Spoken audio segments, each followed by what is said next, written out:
Oh, the beautiful sound of applause.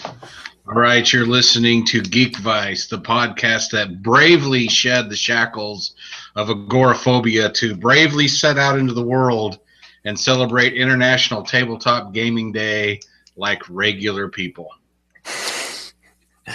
Welcome everybody to Geek Vice episode 125, proving any vice with enough geek can become a virtue, and that is right. We celebrated International Tabletop Day last weekend, and we got to see a lot of good people out there, a lot of fun, some new people, some people that we've seen before, and we got to play some games and enjoy some beers, and fun was had by all. From at least everyone I've talked to, they all had a lot of fun. So, your thoughts on the event there, Kip? Well, I think everybody did have a good time. It was a nice mix of adults and kids. Yeah. So there was always something going on somewhere. Um, you could hang out with the kids and play kids games if that was your bag, or you could play at the grown-ups table, and if that was yours. Yeah, which I did a little bit of both. I tried to. I didn't get in any of the longer, more time-consuming games because I kind of wanted to keep moving around. But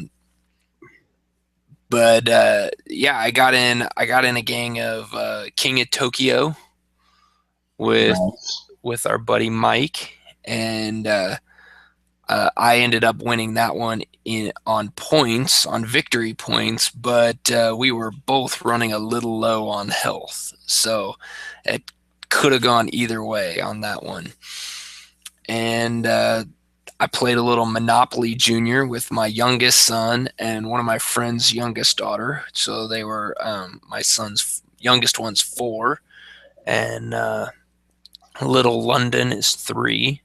So play a little Monopoly Junior with them, and surprise, surprise, I did not win that game.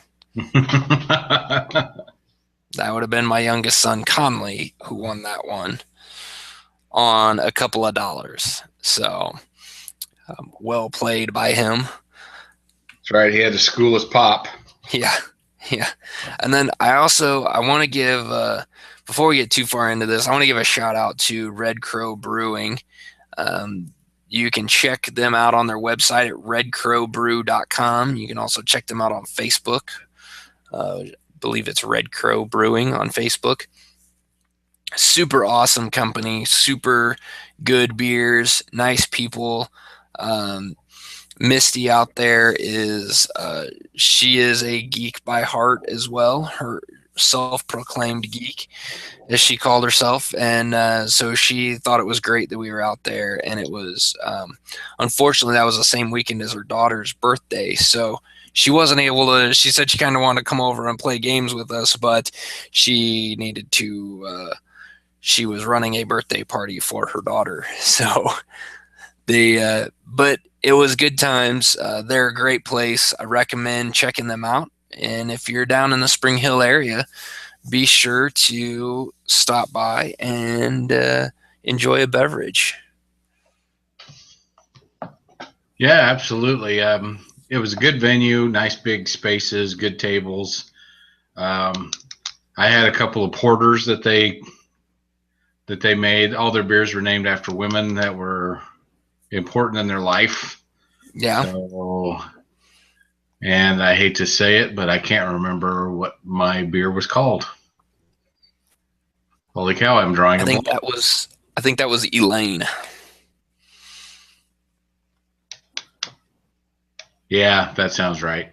I keep wanting to say Elizabeth, but I think that's what you were drinking.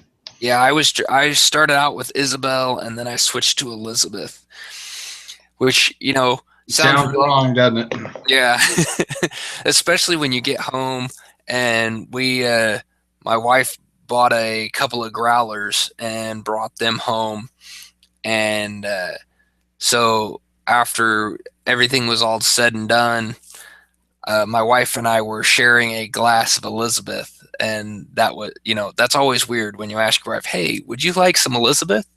Well, it Just sounds gets even better when you said, you started with, Elaine and then you went to Elizabeth. So, like, well, that was one hell of a party they had. exactly, exactly. Um, I also, this show is going to be a lot of shout outs and a lot of thanks to everyone who came out. I want to say thanks to Brad, our good friend Brad, who uh, the moment he got there, I already had a couple of kids who were wanting to play the Legends of Dritz. My son Reese was one of them. His friend Pearson wanted to play, and I was going to sit down and kind of help them play and get it started. And then Brad walked in the door with his family, and Brad stopped and right by the table, and I'm like, "Hey, would you like to play this game?" And he says, "Why, sure." So he sat down and ran a game of Legends of Dritz for 4 kids, ages from 7 to 12, and um, my son Reese knows Brad from our D&D groups and are playing Pathfinder with him. He knows Brad. So he has talked about Brad to the other kids because he's the guy who tells the story and they play these awesome D&D games, which my son loves so much. So having Brad sitting at the table running a basically D&D game for these kids was pretty much the highlight of their evening. And I'm pretty sure when they got done, they felt like they had taken over the world because they just had so much fun playing that game. So, and really in the heart of it, that's what Tabletop Day is about. It's introducing new people to board games and how much fun board games can be. And so I thought that was a perfect example. So shout out to Brad for being a trooper and running that game for those kids. Yeah, he's very patient. Well, he had 4 kids of his own, so he learned patience a hell of a long time ago. And he's also one of those guys that's really good at teaching a game. I think I've mentioned on here about 6 million times that I am terrible at teaching a game.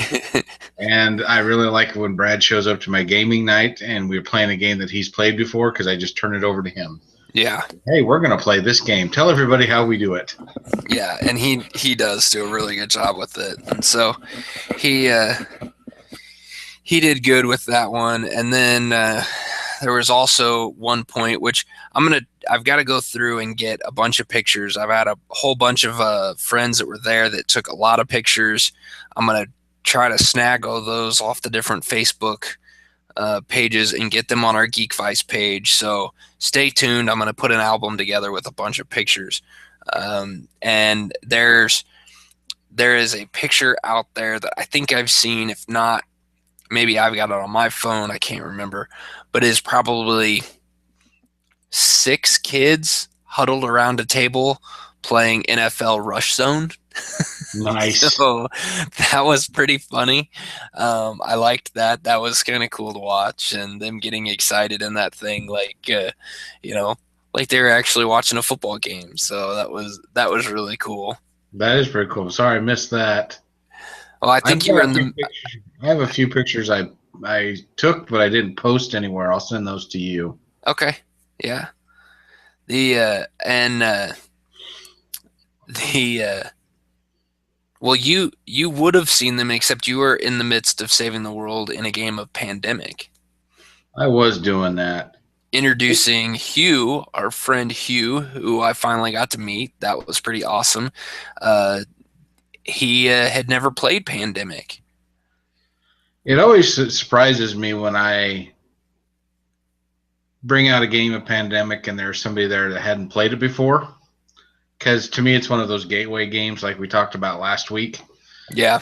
And, Hugh being a gamer that he is, I thought for sure he'd played it before, but he had not. So that was kind of fun introducing him to the game. Plus, it was just awesome that Hugh showed up at all. Yeah. For those who don't know, Hugh was in the D&D group before Morph was. Morph actually took his place at the table. And the joke was when Hugh played that he was the worst ranger ever, and he was just a good. He's a really good guy to play a game like that with because he's got the movie quotes like the rest of us do, and so it was just awesome when he walked in the door. It's like, wow, the prodigal son has returned. This is fantastic. Yeah, it was really cool. I'd heard lots of stories of Hugh, and I finally got to meet him, so that was cool. And we'll so not only did you play Pandemic, what else did you end up playing? Well, I guess I should tell you how Pandemic turned out. Yeah. Tell us about Pandemic. We actually won with the one of the ways you lose is you run out of the one deck of cards to draw from. Yeah. There was 3 left. Oh, geez. We won, so there was enough for 2 more people to go before we lose. That's how close it came, which was nice. You hate to have one of those games where it was too easy, and you hate to have the game where it was just too tough. Right. This was right there. We had a new player, learning the game as we went, and we still ended up winning. We had it on the easiest level, but still it was a good introduction for Hugh to get into the game. But the beauty of it was we didn't realize how close we were to losing the whole time. We're like, this is going way too easy. I mean, we cured the yellow disease quickly. Yeah. Like, wow, we're kicking butt. This is way too easy. And then when it got down to, I had the 5 cards for the blue, which was the last one to cure to win the game. And I looked at the deck, and it's like, if there was one more person playing this game, we lose. There wasn't enough cards to get around to me, but luckily the person before me had the role where they could move and take over a player as if they're their own. So she moved me into a research center. We cured the disease on her turn, and the game ended with 3 cards left. So we got, wow. I don't know. We'll just say it was just us being awesome. We weren't lucky at all. We were just awesome. It was exactly how you planned it. Oh yeah, we drew that up on the chalkboard exactly like that. It was a good game. It was a lot of fun. Pandemic is one of my favorites. So we had a good time. And then we followed that up with some Lords of Waterdeep. Which is another good game. It's a good game. It's a worker placement game. You play one of the Lords of Waterdeep, who you get a card telling you who you are and what their preferences are for the types of quests to go on, and you get extra points for those quests that are completed of that type. Like mine was a piety quest and an arcana quest, so I get extra points if I complete those quests. And most of the game I was in the back of the pack, as you'd expect. And when I was all said and done, I came in second by only 2 spaces. I almost won that. Wow. Yeah. Brad's oldest daughter, Erin, won. She was way out in the lead of everybody. It looked like she was going to walk away with this thing. And then I ended up with a 25-point quest at the end and surpassed her. But when it came down to the bonuses for our lords, she was able to pass me by 2 points. Oh, man. Yeah, it was rough, but it was cool. It was another good game. We had a good time. We laughed quite a bit, and I almost pulled one out of the fire. That's good. Yeah. Well, I mean, you're what, the always the bridesmaid, never the bride type thing. You always get really close to first place, but second is a good spot for you. It felt right. There was one point at the beginning of the game where I was out in front, probably by like 5 or 6 points, and I kept looking down the board going, this feels wrong. I shouldn't be out in front like this. And then when everybody passed me by, it's like, okay, The universe is back in balance. I'm in last place where I belong, where everything's good. So, but it was fun. Almost pulled it out. Lords of Waterdeep, if you've never played, I highly recommend finding somebody with a copy of that game and giving it a whirl. It's a lot of fun. It's easy to learn. It's a worker placement game. So basically everything you need to know is on the board, which is nice. Mm-hmm. And yeah, it's easy to learn. Strategy kind of can change on you because, as in a worker placement game, you place your worker in a spot and it allows you to do a certain thing. But only one player can be on that spot per turn. And if you're really counting on being on that spot and the person before you takes it, then your strategy went to hell and you got to do something else. So it's a basically think on your feet kind of a game. And I enjoy that because I am not one of those people that thinks 5-6 steps ahead. That's why I'm not a good chess player. I'm a read and react kind of a player, so Lords of Waterdeep is in my wheelhouse as far as that goes. I can have a framework of a strategy, but I got to be able to react to whatever everybody else did in front of me. So yeah, enjoyed the heck out of it. Almost won it. Highly recommend playing that game. Have you played that game before, Morph? I think we have played it at your house. That's a good possibility. So yes, I believe I have played it. I'm very confident that I have played it, and I have watched it on Will Wheaton's Tabletop. Well, So that's kind of like playing it. yeah, it is. You feel like you've played it When you get done, you really do. Yeah. And then once that was finished, it was getting late in the day and everybody was getting food. And I sat down with our friend Mike and I played a game of Survive, Escape from Atlantis. And it's one of those games it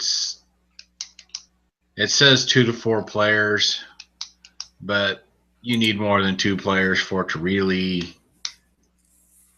work, I guess is the best way to put it. So we played it. I won, which, Mike should be ashamed of himself that, he let me win a game. But by the time we got to the volcano, all of my guys had been taken to safety except for one. The sharks never came into play. The whales tipped a couple of boats over. The sea serpents never did their thing. With 2 players, you can keep everybody out of harm's way pretty easily. Yeah. There's just not enough people there to really become targets, I guess is the best way to put it. So still a fun game. I won, but the depth isn't there unless you have at least 3 players, I believe. Right. Oh, that's good to know. And that was, for a 5-hour day, that was all I got in was those 3 games. Well, it takes a little while. I mean, these, it's not all bad though. We were going to play there at Red Crow, but we decided to move to a little bit quieter location. It started getting a little rowdy towards the 5:30, 6 o'clock range. And, yeah, those 6-year-olds were getting out of control. Yeah. Well, the kids were needing to get home because they were just about done. And then we were going to try to get in a session of D&D of our campaign there at the bar, but or at the brewery, we decided to take it back to a friend of mine's house. It's here in Gardner, and so we did get a game in, but we were all so tired from it. We really only played a couple hours, so it was a pretty short session. But it actually, believe it or not, actually went as planned. We actually got into a battle, and the battle, we didn't fail miserably. We actually kind of succeeded in doing what we needed to do.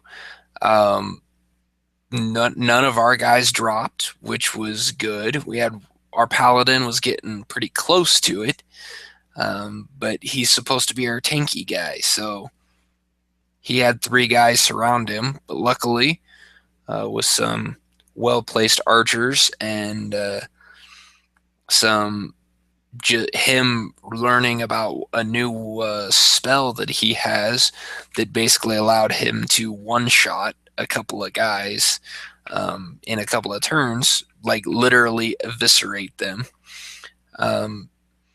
Then we were able to pull it off. And this was basically a guard, a patrol that was kind of guarding this path into an enemy camp, and we needed to gather information from the camp, so we took out the rear guard, and we were able to do it without casualty. I didn't even get hit. It was pretty awesome. Wow. I got to use my my Step of the Wind monk power, which allows me and Brad actually pointed this out to me. I was reading the text for it wrong, and I don't have my book right here at hand. But this power allows me to use a chi point to do a dash as a bonus action. So I can move twice my movement speed as a bonus action. So I could actually, in one turn, using a chi point, I could actually move 4 times my movement, which would be 140 feet in one turn. I can basically move anywhere on the map. In the battle that we had, I could actually I could run around in circles around everybody using a chi point. So it was like, oh, I'm going to do that and catch these 2 guys that are running away, and took one guy down, and the other guy, I sat right next to him on purpose so that if he tried to run away, I was going to get an attack of opportunity on him. And sure enough, I did, and took him down too. So the monk with flying fists of fury was able to do some damage, which kind of felt good for once.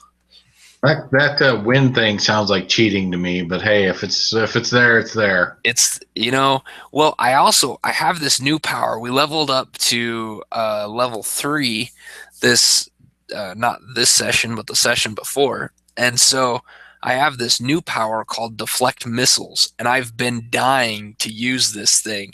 But unfortunately, the only ranged attack that was done against me was a magic user throwing a fireball or a magic missile, and Brad said that I couldn't deflect that. I would get hurt if I tried to do that. So I dodged out of the way. It missed me altogether, but I'm like, well, kid, I want to deflect it and like send it back Kung Fu Panda style, and he wouldn't let me do that. So but I was getting so frustrated that I didn't get to use this new Deflect Missiles maneuver that that some of the other guys on the that we were playing with just looked at me like, why don't you just shoot him? Like, just shoot at him. Just let's friendly fire here just so he can do this so he'll shut up. But it's cool. I can take an arrow or a projectile that's coming at me, and I can roll I believe it's a dexterity check, and if it's a certain level, then I can block the missile, the projectile, or if it's high enough, I can actually catch it and use it as an interrupt to throw it back at him as an improvised weapon. So I think that's kind of cool. Sounds good to me. It works for me. That's for sure. So yeah, that was kind of our gaming day. There was a few other games being played around. Some of the younger kids played a game of Paw Patrol Adventures, which is like playing Candyland with a twist. But the 3 and 4 year olds had a good time with that, and There was the brewery has some ladder golf and some bags, cornhole or whatever, bag toss, whatever you want to call it, out there, and so some of the kids were playing that too. So we did have a couple of drawings, a couple of winners from a drawing for those that were out there and signed up.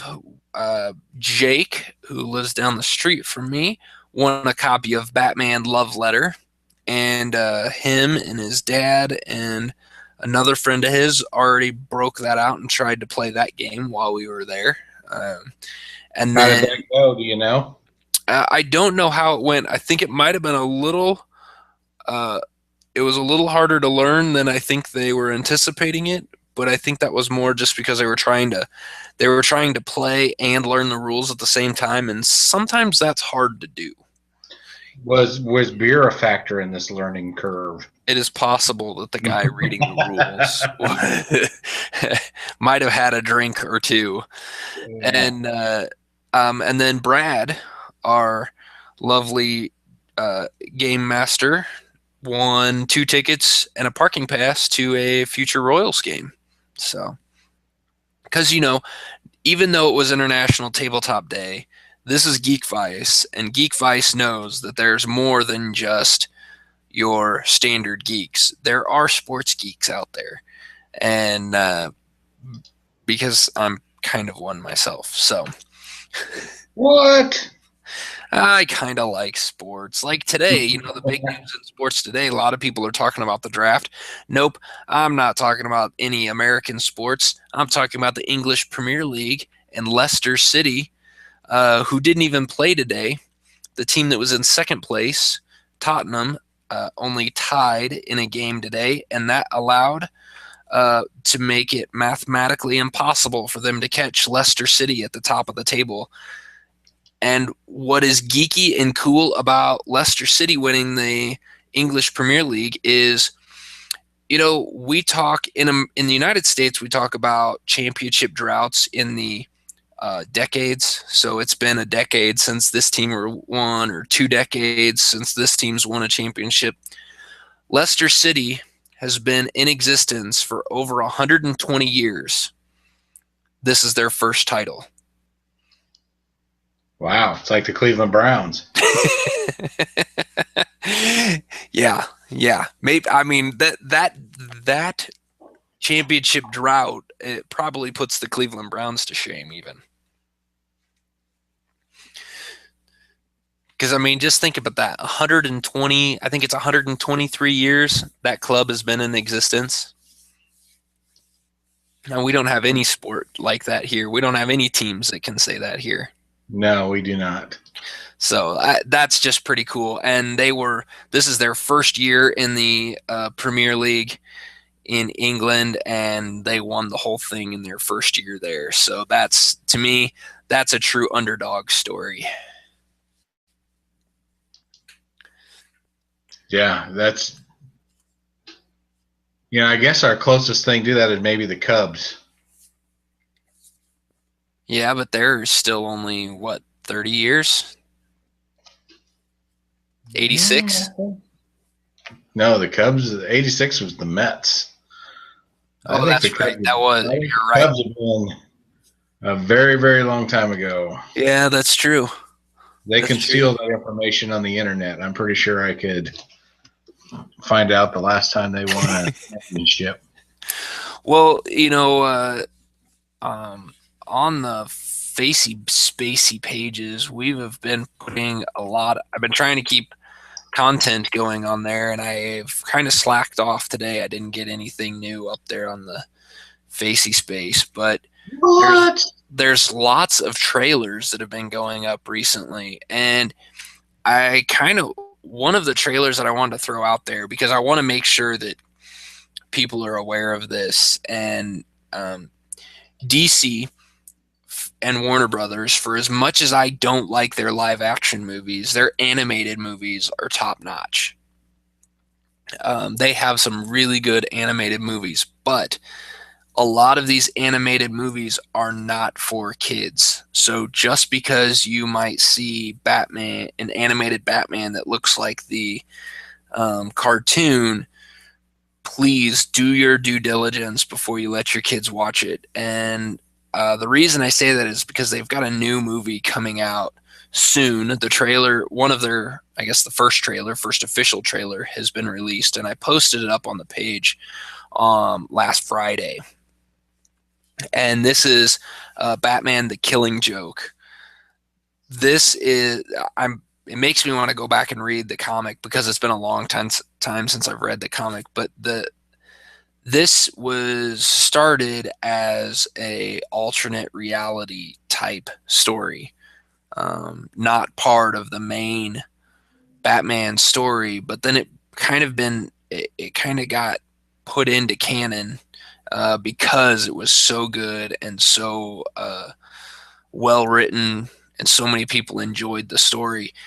But this story is written by Alan Moore, and in this movie there are some very graphic, or in the comic book there's some very graphic innuendos and some very graphic scenes, all just in and of itself. And from what it sounds like, the trailer is fine. You can watch that and be okay with it. It's a suitable trailer. But this is going to be a movie that's going to touch on those same things, and it is R-rated. It's actually, I don't know that I've seen another R-rated movie from them. Most of them I think are PG or PG-13, but they push that limit in some of their other animated ones. This one is going to be an R-rated adaptation, so just keep that in mind. You do have Kevin Conroy playing Batman. You do have Mark Hamill playing the Joker, and so those two kind of were the voices for him in the Batman animated series TV show. And so this is bringing back kind of the core group that did that animated series on TV that was really good, and I recommend it if you haven't seen it. Go watch the TV series. That is suitable for kids, but this movie, not so much. So just be aware of it. Well, the beauty of it is it's animated, so a lot of parents are going to let their kids watch it without thinking about it. And I don't think it's going to bother the kids a whole hell of a lot. It's possible. It is very possible. I haven't seen the movie yet, but I've read the comic, and the comic is, it's Alan Moore. It's Alan Moore to a T, and so you just kind of know that going into it. God, I can't even spell Alan Moore's name. Yeah, that's pretty tough. But yeah, and everyone should go. Just do a Google search for Alan Moore, because the picture that they have for him on Wikipedia is awesome. He looks like a caveman. It's great. But Alan Moore he's the same guy who wrote The Watchmen. He wrote V for Vendetta. He wrote From Hell, which most people didn't even know that was a comic when it was turned into a movie. He has written a lot of really good stories. League of Extraordinary Gentlemen, Swamp Thing. His Swamp Thing story that he wrote was actually what brought Swamp Thing back from being just a nobody character. He's a very good writer, but he is very dark, and he can push. He tells the stories that sometimes people don't want to tell, if that makes any sense. So they're really good, but they're not for all ages. So I just wanted to give some warning out there, because I know there's people that are going to see Batman. They're going to see that it's Kevin Conroy, and if they have kids, and then they've probably had their kids watch the Batman animated series, because that really is an awesome series. So I just want to make sure they're aware that this is not going to be for kids. Don't let your kids watch this movie. And what I heard is Kip's going to love this movie. Kip is going to love this movie. That is true. But, before we kind of wrap this up, I heard that you have finally started watching a YouTube TV series, kind of. What do you mean, kind of? Well, it's kind of a TV series. It's not really a TV series, but because I don't think a TV series would be allowed to run for 3 hours straight. Oh, this is true. I just finally decided today, because I ate lunch at my desk, to watch Critical Role, which is a Geek and Sundry series, which is basically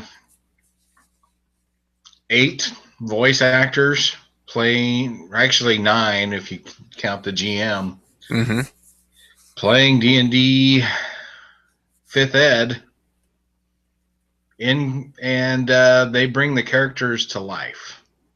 It's a lot of fun to listen to. I don't know if they have a script.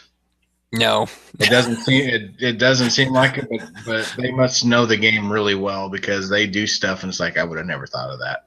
Well, what I have to keep reminding myself as I listen to them, even now, because you're starting back at the beginning, which their 51st episode was last week, so they've been going for a good while now. But you have to remember, and I have to remind myself now, when they started doing this on Geek and Sundry and streaming this on Twitch TV, they have already been playing for 2 solid years. So they're not starting at level 1 when you're listening. They're starting at level like 12 or 15 or something like that. Like, they're a good ways in, and so they know their characters really well, and they've run into and learned stuff from trial and error a lot. So yeah, they do know their characters really well. So there's gonna be times when you're looking at them like, man, feels like they got a script, but as they're going, no, you can tell there's no script. There is some talking outside of the game, but it is not it's not between all of them and the GM. You can tell there's been conversations between maybe one particular person and the GM, and then that'll get brought up in the game, and then you'll watch all the other people react to that, and it's just like, oh, this is cool, because they're nerdy voice actors, and they are hilarious and fun to watch. They are. They're we play, and we have characters, but we don't play our characters per se. We make decisions for our characters, roll dice for our characters, but we actually don't play the role. Yeah. These guys play the role. They got voices that they use, and it's just entertaining as all get out.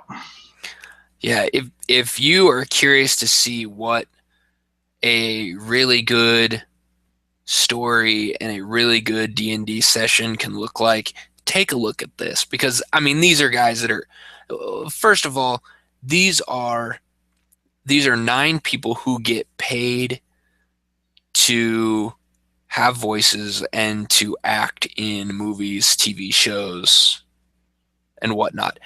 One of the characters, Ashley Johnson, who plays Pike, is actually she misses out on some of the show because she's in New York filming The Blind Spot. So if you watch The Blind Spot, you saw her on TV. That's what these people are. Like, these are actual actors, and they bring these characters to life just sitting there at the table, and it's really entertaining. And This if is you true. don't have an itch, or you have like just the slightest itch to play D&D, and you watch this series, you're really going to want to play D&D. You're going to want to go find a group and play afterwards, because that's exactly. I started watching this, and that was when I started talking with Brad, saying, "Okay, we have got to get a group together to play Fifth Ed, because this looks like a lot of fun." So yeah, it's definitely good, and stick around, keep watching it. And how's the wifey liking it? Because I heard you watched it with her tonight. Well, we watched the first episode, which is a lot of setup and a lot of actually role playing, not a whole lot of action. I Yeah, think she's bored. mm, it Um, happens. It's like, I know there's some people that'll sit down and watch this thing as it's going, and just kind of sit there and watch it, and that be their focus.